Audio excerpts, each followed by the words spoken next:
Livre aux Éphésiens. Généralement considéré comme une lettre séculaire adressée aux diverses églises d'Asie mineure, l'Épître aux Éphésiens se présente comme écrite par l'apôtre Paul alors qu'il était en prison, ce qui situe sa date de rédaction probable entre 60 et 62 après Jésus-Christ. À Rome, elle expose notamment les bénédictions dont les croyants jouissent en Christ. Éphésiens chapitre 1, adresse et salutations. De la part de Paul, apôtre de Jésus-Christ, par la volonté de Dieu aux saints qui sont à Éphèse et qui sont fidèles en Jésus-Christ, que la grâce et la paix vous soient données de la part de Dieu notre Père et du Seigneur Jésus-Christ. Les merveilleuses bénédictions du salut en Christ.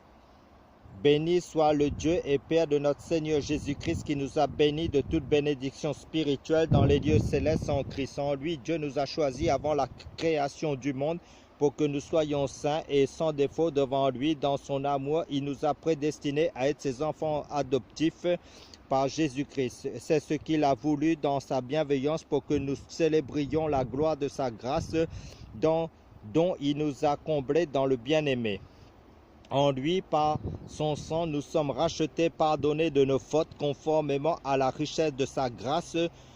Dieu nous l'a accordé en abondance, en toute sagesse et intelligence. Il nous a fait connaître le mystère de sa volonté, conformément au projet bienveillant qu'il avait formé en Christ pour le mettre à exécution lorsque le moment serait vraiment venu, à savoir de tout régner sous l'autorité du Messie, aussi bien ce qui est dans le ciel que ce qui est sur la terre.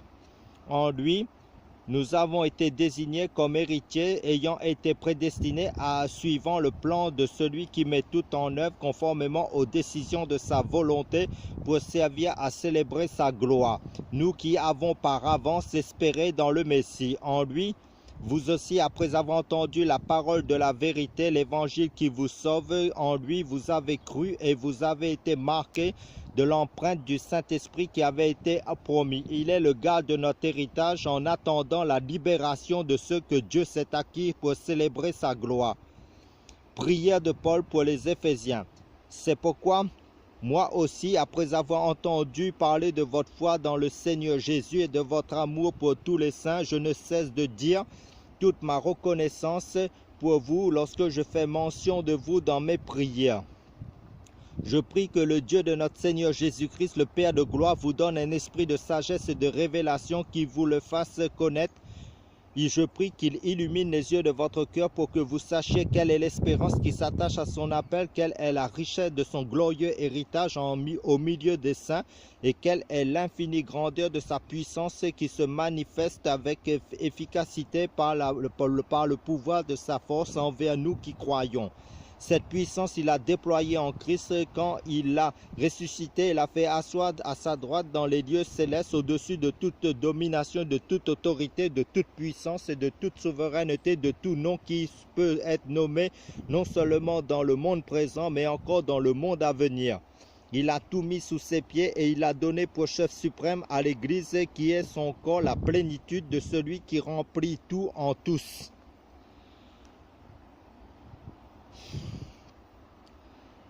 Éphésiens chapitre 2. Un salut accordé par grâce. Quant à vous, vous étiez morts à cause de vos fautes et de vos péchés que vous pratiquiez autrefois conformément à la façon de vivre de ce monde, conformément au prince de la puissance de l'air, de l'esprit qui est actuellement à l'œuvre parmi les hommes rebelles.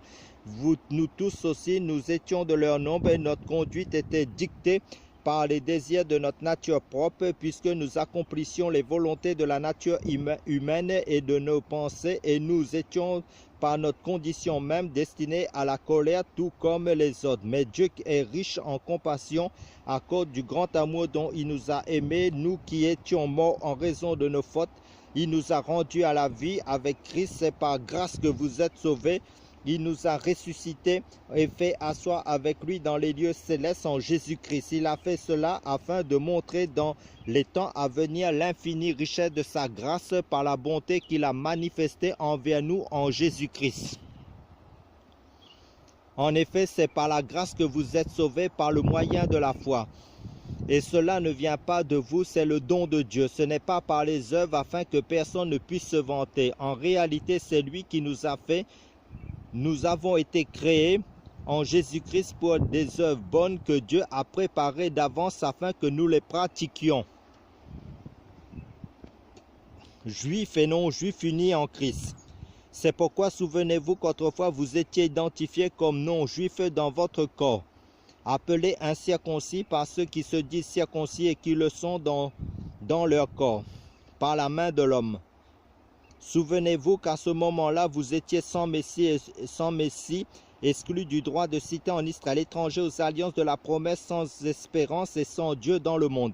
Mais maintenant, en Jésus-Christ, vous qui autrefois avez été loin, vous êtes devenus proches par le sang de Christ. En effet, il est notre paix, lui qui des deux groupes n'en a fait qu'un et qui a renversé le mur qui les séparait, la haine par sa mort. Il a rendu sans effet la loi avec ses commandements et leurs règles afin de créer en lui-même un seul homme nouveau à partir des deux, établissant ainsi la paix. Il a voulu les réconcilier l'un et l'autre avec Dieu en les réunissant dans un seul corps au moyen de la croix. En détruisant par elle la haine, il est venu annoncer la paix à vous qui étiez loin et à ceux qui étaient près. À travers lui, en effet, nous avons les uns et les autres accès auprès du Père par le même esprit. Ainsi donc, vous n'êtes plus des étrangers ni des résidents temporaires. Vous êtes au contraire concitoyens des saints, membres de la famille de Dieu. Vous avez été édifiés sur le fondement des apôtres et prophètes, Jésus-Christ lui-même étant la pierre angulaire. C'est en lui que tout l'édifice bien coordonné s'édifie pour être un temple saint dans le Seigneur. C'est en lui que vous aussi vous êtes édifiés avec eux pour former une habitation de Dieu en esprit.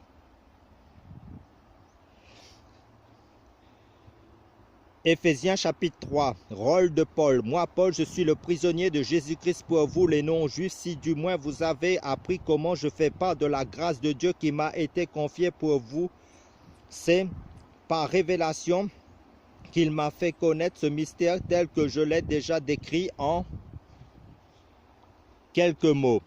En les lisant, vous pouvez vous rendre compte de la compréhension que j'ai du mystère de Christ. Il n'a pas été porté à la connaissance des hommes des générations passées, comme il a maintenant été révélé par l'Esprit à ses saints apôtres et prophètes. Ce mystère, c'est que les non-juifs sont co-héritiers des juifs et qu'ils forment un corps avec eux et participent à la même promesse de Dieu en Jésus-Christ par l'Évangile. J'en suis devenu le serviteur conformément au don de la grâce de Dieu qui m'a été accordé en raison de l'efficacité de sa puissance. Moi qui suis le plus petit de tous les saints, j'ai reçu la grâce d'annoncer parmi les non-juifs les richesses infinies de Christ et de mettre en lumière pour tous les hommes comment se réalise le mystère caché de toute éternité en Dieu qui a tout créé par Jésus-Christ. Ainsi, les dominations, les autorités dans les lieux célestes connaissent maintenant par le moyen de l'Église la sagesse infiniment variée de Dieu conformément au plan éternel qu'il a accompli en Jésus-Christ notre Seigneur. C'est en Christ, par la foi en lui, que nous avons la liberté de nous approcher de Dieu avec confiance. Aussi, je vous demande de ne pas perdre courage à cause des souffrances que j'endure pour vous. Elles sont votre gloire. Prière de Paul pour les Éphésiens. Voilà pourquoi je plie les genoux devant le Père de notre Seigneur Jésus-Christ, de qui toute famille dans le ciel et sur la terre tient son nom.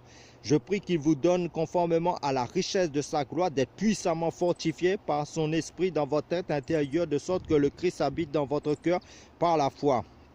Je prie que vous soyez enracinés, fondés dans l'amour pour être capables de comprendre avec tous les saints quelle est la largeur, la longueur, la profondeur et la hauteur de l'amour de Christ et de connaître cet amour qui surpasse toute connaissance afin que vous soyez remplis de toute la plénitude de Dieu. À celui qui peut faire par la puissance qui agit en nous infiniment plus que tout ce que nous demandons ou pensons, à lui soit la gloire dans l'Église et en Jésus-Christ pour toutes les générations au siècle des siècles. Amen. Éphésiens chapitre 4, l'unité de l'esprit. Je vous encourage donc, moi le prisonnier dans le Seigneur, à vous conduire d'une manière digne de l'appel que vous avez reçu, en toute humilité et douceur, avec patience, supportez-vous les uns les autres dans l'amour, efforcez-vous de conserver l'unité de l'esprit par le lien de la paix. Il y a un seul corps et un seul esprit, de même que vous avez été appelés à une seule espérance par votre vocation. Il y a un seul Seigneur, une seule foi, un seul baptême, un seul Dieu, et Père de tous. Il est au-dessus de tous, agit à travers tous et habite en nous tous. Cependant, à chacun de nous, la grâce a été donnée à la mesure du don de Christ. C'est pourquoi il est dit, il est monté sur les hauteurs, il a emmené des prisonniers et il a fait des dons aux hommes. Or, que signifie il est monté? Sinon qu'il est aussi d'abord descendu dans les régions les plus basses de la terre. Celui qui est descendu, c'est celui qui est monté au-dessus de tous les cieux afin de remplir tout l'univers. C'est lui qui a donné les uns comme apôtres, les autres comme prophètes, les autres comme évangélistes, les autres comme bergers et enseignants. Il l'a fait pour former les saints aux tâches du service en vue de l'édification du corps de Christ jusqu'à ce que nous parvenions tous à l'unité de la foi et de la connaissance du Fils de Dieu, à la maturité de l'adulte, à la mesure de la stature parfaite de Christ. Ainsi, nous ne serons plus de petits enfants ballottés et emportés par tout vent de doctrine, par la ruse des hommes et leur habileté dans les manœuvres d'égarement, mais en disant la vérité dans l'amour, nous grandirons à tout point de vue vers celui qui est la tête, Christ. C'est de lui que le corps tout entier, bien coordonné et solidement uni grâce aux articulations dont il est muni, tire sa croissance en fonction de l'activité qui convient à chacune de ses parties et s'édifie lui-même dans l'amour. La vie nouvelle en Christ. Voici donc ce que je dis et ce que j'affirme dans le Seigneur. Vous ne devez plus vous conduire comme les non-croyants qui se laissent guider par la sottise de leurs pensées, qu'ils ont l'intelligence obscurcie, ils sont étrangers à la vie de Dieu, à cause de l'ignorance qui est en eux, à cause de l'endurcissement de leur cœur. Ils ont perdu tout sens moral et se sont livrés à la débauche pour commettre avec avidité toutes sortes d'impuretés. Mais vous, ce n'est pas ainsi que vous avez appris à connaître Christ. Si du moins c'est lui que vous avez écouté, et si c'est en lui que vous avez été enseigné conformément à la vérité qui est en Jésus, on vous a enseigné à vous débarrasser du vieil homme qui correspond à votre ancienne manière de vivre et se détruit sous l'effet de ses désirs trompeurs, à vous laisser renouveler par l'esprit dans votre intelligence et à vous revêtir de l'homme nouveau créé selon Dieu dans la justice et la sainteté que produit la vérité. C'est pourquoi vous débarrassant du mensonge, dites chacun la vérité à votre prochain. Car nous sommes membres les uns des autres. Si vous vous mettez en colère, ne péchez pas. Que le soleil ne se couche pas sur votre colère et ne laissez aucune place au diable. Que celui qui volait cesse de voler, qu'il se donne plutôt la peine de travailler honnêtement de ses propres mains pour avoir de quoi donner à celui qui est dans le besoin. Qu'aucune parole malsaine ne sorte de votre bouche, mais seulement de bonnes paroles qui, en fonction des besoins, servent à l'édification et transmettent une grâce à ceux qui les entendent. N'attristez pas le Saint-Esprit de Dieu par lequel vous avez été marqués d'une empreinte pour le jour de la libération. Que toute amertume, toute fureur, toute colère, tout éclat de voix, toute calomnie et toute forme de méchanceté disparaissent du milieu de vous. Soyez bons et pleins de compassion les uns envers les autres. Pardonnez-vous réciproquement comme Dieu nous a pardonné en Christ. Éphésiens chapitre 5.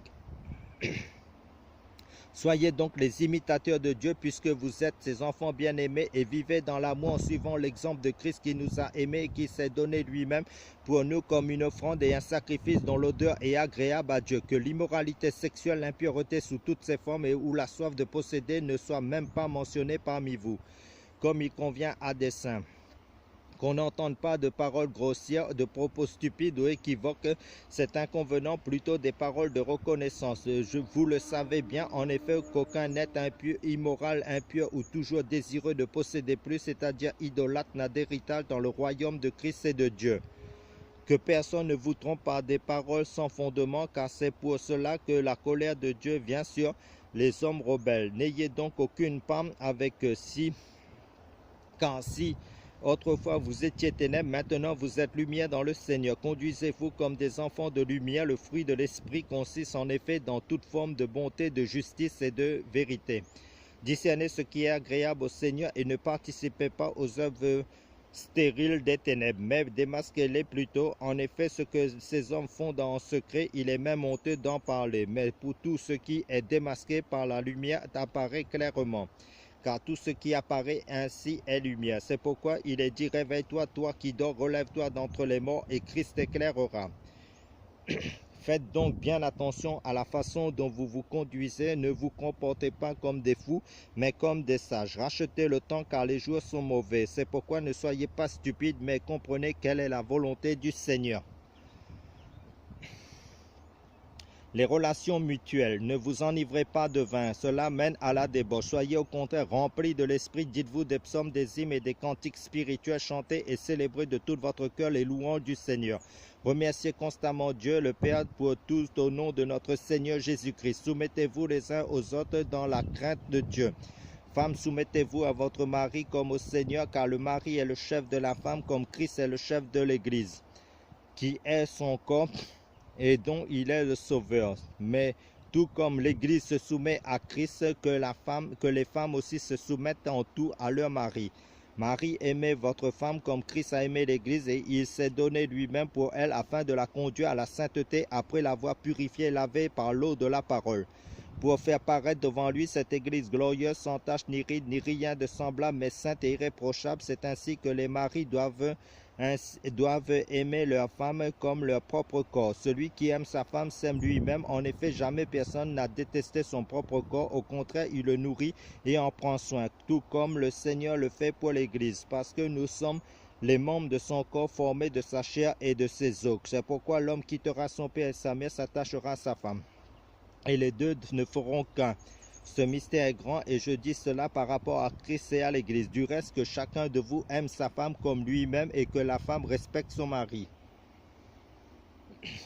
Éphésiens chapitre 6. Enfants, obéissez à vos parents dans le Seigneur, car cela est juste. Honore ton père et ta mère, c'est le premier commandement, accompagné d'une promesse, afin que tu sois heureux et que tu vives longtemps sur la terre. Quant à vous, pères, n'irritez pas vos enfants, mais élevez-les en leur donnant une éducation et des avertissements qui viennent du Seigneur. Esclaves, obéissez à vos maîtres terrestres avec crainte et profond respect, avec sincérité de cœur comme à Christ. Ne le faites pas seulement sous leurs yeux comme le feraient des êtres désireux de plaire aux hommes, mais obéissez comme des serviteurs de Christ qui font de tout leur cœur la volonté de Dieu. Servez-les avec bonne volonté, comme si vous serviez le Seigneur et non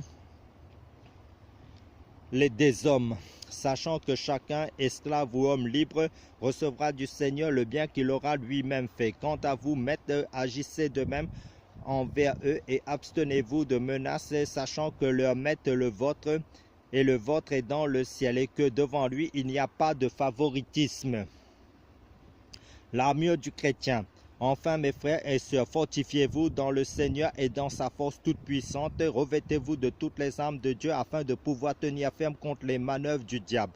En effet, ce n'est pas contre l'homme que nous avons à lutter, mais contre les puissances, contre les autorités, contre les souverains de ce monde de ténèbres, contre les esprits du mal dans le lieu céleste. C'est pourquoi prenez toutes les armes de Dieu afin de pouvoir résister dans le jour mauvais et tenir ferme après avoir tout surmonté. Tenez donc ferme, ayez autour de votre taille la vérité en guise de ceinture, enfilez la cuirasse de la justice, mettez comme chaussure à vos pieds le zèle pour annoncer l'évangile de paix. Prenez en toutes circonstances le bouclier de la foi avec lequel vous pourrez éteindre toutes les flèches enflammées du mal. Faites aussi bon accueil aux cases du salut et à l'épée de l'esprit, c'est-à-dire la parole de Dieu. Faites en tout temps par l'esprit toutes sortes de prières, de supplications. Veillez à cela avec une entière persévérance et en priant pour tous les saints. Priez pour moi afin que lorsque j'ouvre la bouche, la parole me soit donnée pour faire connaître avec assurance le mystère de l'évangile. C'est pour lui que je suis ambassadeur dans les chaînes. Priez que j'en parle avec assurance comme je dois le faire. Salutations, afin que vous connaissiez vous aussi quelle est ma situation et ce que je fais. Tichik, le frère bien-aimé, qui est un fidèle serviteur dans le Seigneur, vous informera de tout. Je l'envoie exprès vers vous pour que vous ayez de nos nouvelles et pour qu'il réconforte votre cœur. Que la paix et l'amour avec la foi soient donnés aux frères et sœurs de la part de Dieu le Père et du Seigneur Jésus-Christ. Que la grâce soit avec tous ceux qui aiment notre Seigneur Jésus-Christ d'un amour que rien ne peut corrompre. Livre aux Philippiens. Fondé par Paul lors de son deuxième voyage missionnaire, l'église macédonienne de Philippe avait fait parvenir un don à l'apôtre alors qu'il se trouvait en prison à Éphèse après 55 après Jésus-Christ, à Césarée 58-59 après Jésus-Christ, ou à Rome 60-62 après Jésus-Christ, selon les hypothèses écrites pour les remercier. L'épître aux Philippiens est très personnelle et paradoxalement, au vu des circonstances, caractérisée par la joie. Philippiens chapitre 1. Salutations et louanges. de la part de Paul et Timothée, serviteurs de Jésus-Christ, à tous les saints en Jésus-Christ qui sont à Philippe, aux responsables et aux diacres, que la grâce et la paix vous soient données de la part de Dieu notre Père et du Seigneur Jésus-Christ. Je dis à mon Dieu ma reconnaissance de tout le souvenir que j'ai de vous dans toutes mes prières pour vous tous. Je ne cesse d'exprimer ma joie à cause de la part que vous prenez à l'Évangile depuis le premier jour jusqu'à maintenant. Je suis persuadé que celui qui a commencé en vous cette bonne œuvre la poursuivra jusqu'à son terme, jusqu'au jour de Jésus-Christ. Il est juste que je pense cela de vous tous parce que je vous porte dans mon cœur, vous qui participez tous à la même grâce que moi, aussi bien dans ma détention que dans la défense et l'affermissement de l'Évangile. En effet, Dieu m'est témoin que je vous chéris tous avec la tendresse de Jésus-Christ, et voici ce que je demande dans mes prières. C'est que votre amour augmente de plus en plus en connaissance et en pleine intelligence pour que vous puissiez discerner ce qui est essentiel. Ainsi vous serez purs et irréprochables pour le jour de Christ, remplis du fruit de justice qui vient par Jésus-Christ à la gloire et à la louange de Dieu. Nouvelle de Paul. Je désire que vous le sachiez, frères et sœurs, ce qui m'est arrivé a plutôt contribué au progrès de l'Évangile. En effet, dans tout le prétoire et partout ailleurs, personne n'ignore que c'est pour Christ que je suis en prison. Et la plupart des frères et sœurs encouragés dans le Seigneur par mes chaînes ont plus d'assurance pour annoncer sans crainte la parole. Certains, il est vrai, proclament Christ par jalousie avec un esprit de rivalité, mais d'autres le proclament avec de bonnes intentions. Les uns agissent par amour, sachant que je suis là pour la défense de l'Évangile. Les autres, animés d'un esprit de rivalité, annoncent Christ avec des intentions qui ne sont pas pures et avec la pensée d'augmenter les souffrances de ma détention. Qu'importe, de toute manière, que ce soit pour de mauvaises raisons, que ce soit sincèrement, Christ est annoncé. Je m'en réjouis et je m'en réjouirai encore, car je sais que cela aboutira à mon salut, grâce à vos prières et à l'assistance de l'Esprit de Jésus-Christ, conformément à ma ferme attente et à mon espérance. Je n'aurai honte de rien, mais maintenant, comme toujours, la grandeur de Christ sera manifestée avec une pleine assurance dans mon corps, soit par ma vie, soit par ma mort. En effet, Christ est ma vie et mourir représente un gain. Cependant, s'il est utile pour ma tâche que je vive ici-bas, je ne saurais dire ce que je dois préférer. Je suis tiraillé des deux côtés. J'ai le désir de m'en aller et d'être avec Christ, ce qui est de beaucoup le meilleur. Mais à cause de vous, il est plus nécessaire que je continue à vivre ici-bas. Persuadé de cela, je sais que je resterai et demeurerai avec vous tous pour votre progrès et votre joie dans la foi. Grâce à mon retour auprès de vous, vous aurez alors dans ma personne une raison d'éprouver encore plus de fierté en Jésus-Christ. Appel à suivre l'exemple de Christ. Seulement conduisez-vous d'une manière digne de l'évangile du Christ, ainsi que je vienne vous voir ou que je sois absent, j'entendrai dire de vous que vous tenez ferme dans un même esprit, combattant d'un même cœur pour la foi de l'évangile, sans vous laisser effrayer en rien par les adversaires. Pour eux, c'est une preuve de perdition, mais pour vous de salut. Et cela vient de Dieu. En effet, il vous a été fait la grâce non seulement de croire en Christ, mais encore de souffrir pour lui, en menant le même combat que celui que vous m'avez vu mener et que vous l'apprenez maintenant, je mène encore. Philippiens chapitre 2. S'il y a donc de l'encouragement en Christ, s'il y a de la consolation dans l'amour, s'il y a une communion de l'esprit, s'il y a de la tendresse et de la compassion, rendez ma joie parfaite en vivant en plein accord, ayez un même amour, un même cœur, une unité de pensée. Ne faites rien par esprit de rivalité ou par désir d'une gloire sans valeur, mais avec humilité, considérez les autres comme supérieurs à vous-même, que chacun de vous, au lieu de regarder à ses propres intérêts, regarde aussi à ceux des autres. Que votre attitude soit identique à celle de Jésus-Christ, lui qui est de condition divine. Il n'a pas regardé son égalité avec Dieu comme un butin à préserver, mais il s'est dépouillé lui-même en prenant une condition de serviteur, en devenant semblable aux êtres humains, reconnu comme un simple homme. Il s'est humilié lui-même en faisant preuve d'obéissance jusqu'à la mort, même la mort sur la croix. C'est aussi pourquoi Dieu l'a élevé à la plus haute place et lui a donné le nom qui est au-dessus de tout nom, afin qu'au nom de Jésus, chacun plie le genou dans le ciel, sur la terre et sous la terre, et que toute langue reconnaisse que Jésus-Christ est le Seigneur, à la gloire de Dieu le Père. Ainsi, mes bien-aimés, vous qui avez toujours obéi, non seulement quand j'étais présent, mais bien plus encore maintenant que je suis absent, mettez en œuvre votre salut avec crainte et profond respect. En effet, c'est Dieu qui produit en vous le vouloir et le faire pour son projet bienveillant. Faites tout sans murmure ni contestation, afin d'être irréprochables et purs, des enfants de Dieu sans défaut au milieu d'une génération perverse et corrompue. C'est comme des flambeaux dans le monde que vous brillez parmi eux en portant la parole de vie. Je pourrais alors être fier le jour de Christ de n'avoir pas couru ni travaillé pour rien. Et même si mon sang doit couler pour le sacrifice et le service de votre foi, j'en suis heureux et je me réjouis avec vous tous. Vous aussi soyez de même heureux et réjouissez-vous avec moi.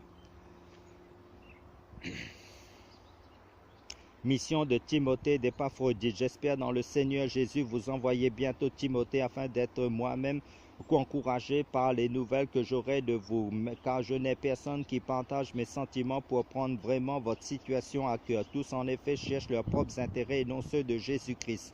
Vous savez que Timothée a fait ses preuves en se consacrant au service de l'Évangile avec moi comme un enfant avec son père. J'espère donc vous l'envoyer dès que je serai au clair sur ma situation et j'ai confiance dans le Seigneur que moi aussi je viendrai bientôt. J'ai cependant estimé nécessaire de vous renvoyer mon frère Épaphrodite, mon collaborateur, mon compagnon de combat que vous aviez envoyé afin de pourvoir à mes besoins. Il désirait vous revoir tous et se tourmentait parce que vous aviez appris sa maladie. Il a été malade en effet tout près de la mort, mais Dieu a eu pitié de lui.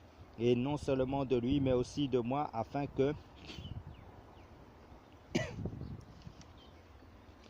je n'ai pas tristesse sur tristesse. Je m'empresse donc de le renvoyer pour que vous puissiez vous réjouir de le revoir et que je sois moi-même moins triste. Accueillez-le dans le Seigneur avec une joie sans réserve et ayez de l'estime pour de tels hommes. En effet, c'est pour l'œuvre de Christ qu'il a été près de la mort. Il a risqué sa vie afin de vous remplacer dans le service que vous ne pouviez pas me rendre. Philippiens chapitre 3. Appel à suivre l'exemple de Paul. Maintenant donc, mes frères et sœurs, réjouissez-vous dans le Seigneur. Je n'hésite pas à vous écrire les mêmes choses et cela contribue à votre sécurité. Faites attention aux chiens, faites attention aux mauvais ouvriers.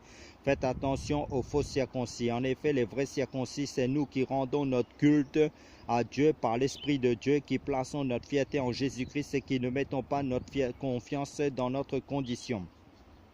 Pourtant, moi-même, je pourrais mettre ma confiance dans ma condition. Si quelqu'un croit pouvoir se confier dans sa condition, je le peux plus encore. J'ai été circoncis le 8e jour. Je suis issu du peuple d'Israël, de la tribu de Benjamin, hébreu né d'hébreu. En ce qui concerne la loi, j'étais pharisien du point de vue du zèle. J'étais persécuteur de l'Église. Et par rapport à la justice de la loi, j'étais irréprochable. Mais ces qualités qui étaient pour moi des gains, je les ai regardées comme une perte à cause de Christ et je considère même tout comme une perte à cause du bien suprême qu'est la connaissance de Jésus-Christ mon Seigneur. À cause de lui, je me suis laissé dépouiller de tout et je considère tout cela comme des ordures afin de gagner Christ et d'être trouvé en lui, non avec ma justice, celle qui vient de la loi, mais avec celle qui s'obtient par la foi en Christ. La justice qui vient de Dieu et qui est fondée sur la foi. Ainsi je connaîtrai Christ et la puissance de sa résurrection et la communion à ses souffrances, en devenant conforme à lui dans sa mort, pour parvenir d'une manière ou d'une autre à la résurrection des morts. Ce n'est pas que j'ai déjà remporté le prix ou que j'ai déjà atteint la perfection, mais je cours pour tâcher de m'en emparer, puisque de moi aussi, Jésus-Christ s'est emparé. Frères et sœurs, je n'estime pas m'en être moi-même déjà emparé, mais je fais une chose, oubliant ce qui est derrière et me portant vers ce qui est devant. Je cours vers le but pour remporter le prix de l'appel céleste de Dieu en Jésus-Christ. Nous tous donc qui sommes mûrs, adoptons cette attitude et si vous êtes d'un autre avis sur un point, Dieu vous éclairera aussi là-dessus. Seulement là où nous en sommes, marchons dans la même direction et vivons en plein accord. Soyez tous mes imitateurs, frères et sœurs, et portez le regard sur ceux qui se conduisent suivant le modèle que vous avez en nous. En effet, beaucoup se conduisent en ennemis de la croix de Christ et je vous ai souvent parlé d'eux et je le fais maintenant encore en pleurant. Leur fin, c'est la perdition. Ils ont pour Dieu leur ventre et ils mettent leur gloire dans ce qui fait leur honte. Ils ne pensent qu'aux réalités de ce monde. Quant à nous, notre droit de cité est dans le ciel, d'où nous attendons aussi comme sauveur le Seigneur Jésus-Christ. Il transformera notre corps de misère pour le rendre conforme à son corps glorieux par le pouvoir qu'il a de tout soumettre à son autorité. Philippiens chapitre 4. C'est pourquoi, mes très chers frères et sœurs, que je désire tant revoir, vous qui êtes ma joie et ma couronne, tenez ferme dans le Seigneur, mes bien-aimés. Recommandations diverses. J'encourage Évodie et Saint-Tiche à vivre en plein accord dans le Seigneur. Toi aussi, mon fidèle collègue, je te demande de les aider, elles qui ont combattu pour l'Évangile avec moi ainsi qu'avec Clément et mes autres collaborateurs dont le nom figure dans le livre de vie. Réjouissez-vous toujours dans le Seigneur. Je le répète, réjouissez-vous. Que votre douceur soit connue de tous les hommes. Le Seigneur est proche. Ne vous inquiétez de rien, mais en toute chose, faites connaître vos besoins à Dieu par des prières et des supplications dans une attitude de reconnaissance. Et la paix de Dieu qui dépasse tout ce que l'on peut comprendre gardera votre cœur et vos pensées en Jésus-Christ. Enfin, frères et sœurs, portez vos pensées sur tout ce qui est vrai, tout ce qui est honorable, tout ce qui est juste, tout ce qui est pur, tout ce qui est digne d'être aimé, tout ce qui mérite l'approbation, ce qui est synonyme de qualité morale et ce qui est digne de louange. Ce que vous avez appris, reçu, entendu de moi et ce que vous avez vu en moi, mettez-le en pratique et le Dieu de la paix sera avec vous. Reconnaissance et salutations. J'ai éprouvé une grande joie dans le Seigneur de ce que vous avez enfin pu renouveler l'expression de votre intérêt pour moi. Vous y pensiez bien, mais l'occasion vous manquait. Ce n'est pas à cause de mes besoins que je dis cela, car j'ai appris à être satisfait de ma situation. Je sais vivre dans la pauvreté, je sais vivre dans l'abondance. Partout et en toutes circonstances, j'ai appris à être rassasié et à avoir faim, à être dans l'abondance et à être dans le besoin. Je peux tout par celui qui me fortifie, Christ. Cependant, vous avez bien fait de prendre part à ma détresse. Vous le savez vous-même, Philippiens, au début de la prédication de l'Évangile, lorsque j'ai quitté la Macédoine, aucune église n'a pris part avec moi à un tel échange de contributions. Vous avez été les seuls à le faire. À Thessalonique déjà, à plus d'une reprise, vous avez envoyé de quoi pourvoir à mes besoins. Ce n'est pas que je recherche les dons, mais je désire qu'un fruit abondant soit porté sur votre compte. J'ai tout reçu et je suis dans l'abondance. J'ai été comblé en recevant d'Épaphrodite ce que vous m'avez envoyé comme un parfum de bonne odeur, un sacrifice que Dieu accepte et qui lui est agréable. Et mon Dieu pourvoira à tous vos besoins conformément à sa richesse avec gloire. En Jésus-Christ, à notre Dieu et paix soit la gloire au siècle des siècles. Amen. Saluez chacun des saints en Jésus-Christ. Les frères qui sont avec moi vous saluent. Tous les saints vous saluent, en particulier ceux de l'entourage de l'empereur. Que la grâce du Seigneur Jésus-Christ soit avec vous tous.